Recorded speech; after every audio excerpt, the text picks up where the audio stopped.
हाँ जी, ट्रांसपोर्ट से स्टार्ट करते हैं। ठीक है, तो ट्रांसपोर्ट का मतलब क्या हो गया कि कोई भी सब्सटेंस जो है विद इन लिविंग बॉडी,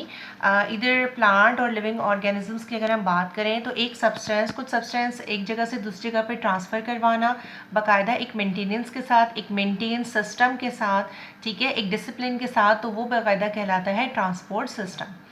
ठीक है जी। अब ये ट्रांसपोर्ट सिस्टम हम प्लांट बॉडीज़ में भी देख रहे होते हैं और ट्रांसपोर्ट सिस्टम हम जो है वो आपके दूसरे लिविंग ऑर्गेनिजम्स की बॉडी में भी हम इसको डिस्कस करेंगे। तो अगर हम देखें तो transport system requires at least 2 components. ठीक है, ट्रांसपोर्ट जो हम ट्रांसपोर्टेशन जो कर रहे हैं या ट्रांसपोर्ट सिस्टम जो बॉडीज़ के अंदर देखने में आता है तो उसमें एटलीस्ट 2 कंपोनेंट्स होते हैं, यानी कि 2 तरह की ट्रांसपोर्ट हम कह सकते हैं कि हो सकती है। अगर हम फर्स्ट पॉइंट की तरफ आएँ तो फर्स्ट पॉइंट मतलब transport of raw material from environment to organ where they required for metabolism. ठीक है, मेटाबॉलिज्म मीन्स कुछ भी रिएक्शंस जो इनसाइड द बॉडी रिएक्शंस होते हैं, ठीक है ना, उसमें कुछ एनाबॉलिज्म, कुछ कैटाबॉलिज्म रिएक्शंस होते हैं, कुछ ब्रेक डाउन हो रहा होता है, कुछ सिंथेसाइज हो रहा होता है। तो बेसिकली एनवायरनमेंट से कुछ रॉ मटीरियल्स, ठीक है, उनको वहाँ से लेकर ऑर्गन्स के अंदर यानी कि लिविंग ऑर्गेनिजम्स को ट्रांसपोर्ट करवाना, एक ये आपके पास ट्रांसपोर्ट का कंपोनेंट है। सेकंड अगर हम कंपोनेंट की तरफ आते हैं तो transport of metabolites from cell to organs where they require. Metabolites का मतलब क्या है, जो भी रिएक्शंस बॉडी के अंदर हो रहे हैं, चाहे एनाबॉलिज्म हो यानी कि सिंथेसिस हो रही हो किसी कंपाउंड की, या कैटाबॉलिज्म यानी कि कोई जो आपके पास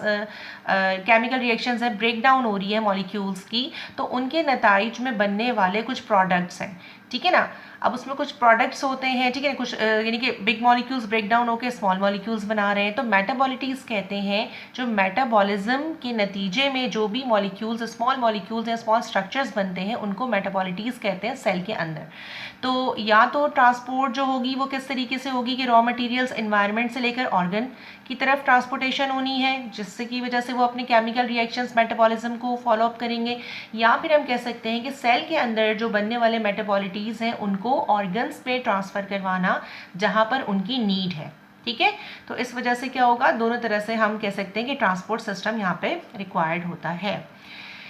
इसके अलावा कह लीजिए अगर प्लांट हम कहते हैं कि ऑटोट्रॉफ्स हैं, तो प्लांट क्या कर रहे होते हैं, अपनी फूड खुद बना रहे होते हैं, यानी कि रॉ मटेरियल्स लेते हैं कहाँ से, सनलाइट है, ठीक है ना, वाटर मॉलिक्यूल्स हैं, कार्बन डाइऑक्साइड है, आप इन्वायरमेंट से लेकर उसमें फोटोसिंथेसिस के प्रोसेस में अपनी फूड बनाते हैं, ग्लूकोज मटीरियल बनता है। और अगर हम बात करते हैं कि एनिमल्स की, तो एनिमल्स क्या होते हैं, हेटेरोट्रॉफ्स होते हैं, यानी कि डिपेंड करते हैं, अपनी फूड लेते हैं, डाइजेस्ट करते हैं, डाइजेस्टिव ट्रैक में वहाँ पर आपके पास क्या होते हैं, जाते हैं, और फिर वहाँ पर क्या होता है कि डिफरेंट ऑर्गन्स में जो भी हमारे पास बने ऑर्गन्स में जहाँ जहाँ उनको ज़रूरत होती है डिफ्यूज़ करा दिया जाता है ब्लड में, और वो ऑर्गन्स की तरफ जाकर फिर अपना सारा काम जो है जो उन्होंने परफॉर्म करना होता है वो उसको परफॉर्म करते हैं। ठीक है, तो दोनों तरह से क्या हो गई हमारे पास, ये ट्रांसपोर्ट की डेफिनेशन हमारे पास आ गई मेटाबॉलिटीज़ की भी, और हम कह सकते हैं कि रॉ मटेरियल्स की प्लांट्स में।